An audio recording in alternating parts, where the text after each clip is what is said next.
कर्नाटक में वोटिंग से 24 घंटे पहले कांग्रेस एक और विवाद में घिर गई है। कर्नाटक की संप्रभुता पर सोनिया गांधी के हवाले से किए गए ट्वीट पर कांग्रेस की मुश्किलें अब और बढ़ती नजर आ रही हैं। बीजेपी ने चुनाव आयोग से इसकी शिकायत की है, जिस पर चुनाव आयोग ने कांग्रेस अध्यक्ष मल्लिकार्जुन खड़गे को नोटिस भेज दिया। इस ट्वीट पर जवाब देने के लिए कहा गया है। कांग्रेस के ट्वीट में कर्नाटक की संप्रभुता की रक्षा करने की बात कही गई थी, जिस पर बीजेपी भड़क गई है। बेंगलुरु में पीएम मोदी ने कांग्रेस पर जोरदार हमला किया और अब बीजेपी सोनिया गांधी के खिलाफ कड़ी कार्रवाई की मांग कर रही है।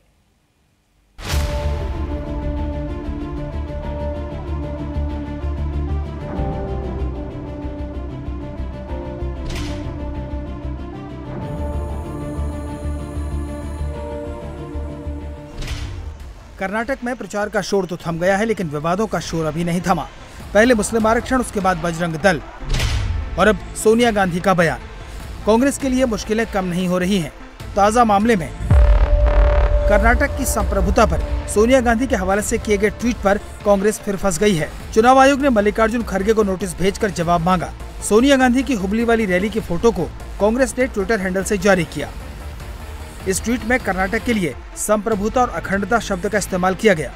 कर्नाटक की संप्रभुता की रक्षा करने वाले ट्वीट पर बवाल मच गया। सोनिया गांधी के ट्वीट के खिलाफ बीजेपी चुनाव आयोग पहुंच गई।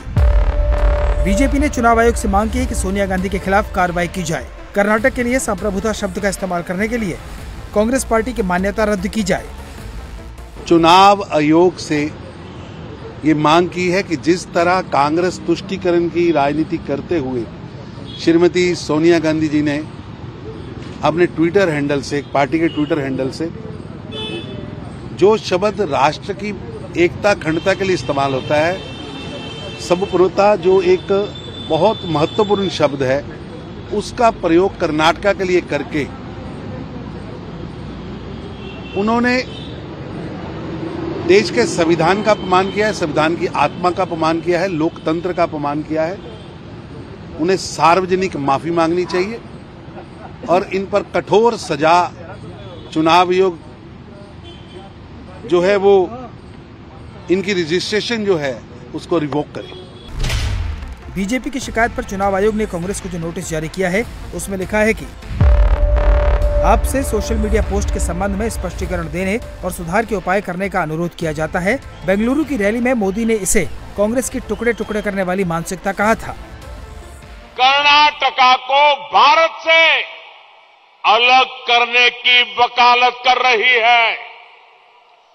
टुकड़े टुकड़े गैंग की बीमारी कांग्रेस में इतनी ऊपर तक पहुंच जाएगी, मैंने कभी सोचा तक नहीं था।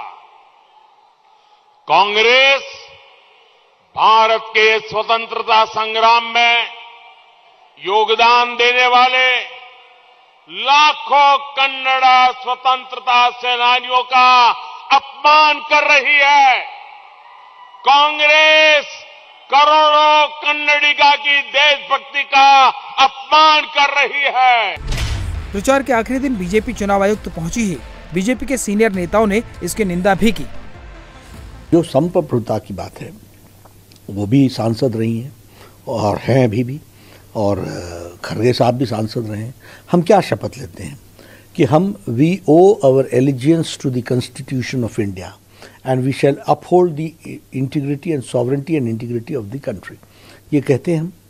अब ऐसे कहने वाले लोग अगर कर्नाटक की संप्रभुता की बात करें तो कर्नाटक के हजारों लाखों लोगों ने जो आज़ादी की लड़ाई भारत के लिए लड़ी, उनका अपमान है। लेकिन ये लोगों को खुश करने के लिए इस तरह की शब्दावली बोल करके ये, और आपको इसमें कोई दो राय नहीं है कि टुकड़े टुकड़े गैंग के साथ ये लोग तो खड़े रहे ही हैं।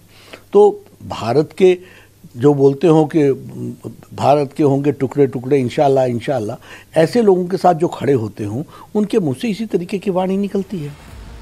चुनाव आयोग के नोटिस का खड़गे जवाब दें, उससे पहले कांग्रेस के नेता जगदीश शेट्टार ने मामले को संभालने की कोशिश की। इस ट्वीट से कांग्रेस को कितना फायदा या कितना नुकसान होगा, इसका हिसाब तो 13 मई को हो जाएगा। उससे पहले कल 10 मई को वोटिंग है। वोटिंग से पहले बीजेपी और कांग्रेस अपनी अपनी जीत के दावे कर रहे हैं। अमित शाह ने कहा कि इस बार बीजेपी पिछली बार से ज्यादा सीटें जीतेगी।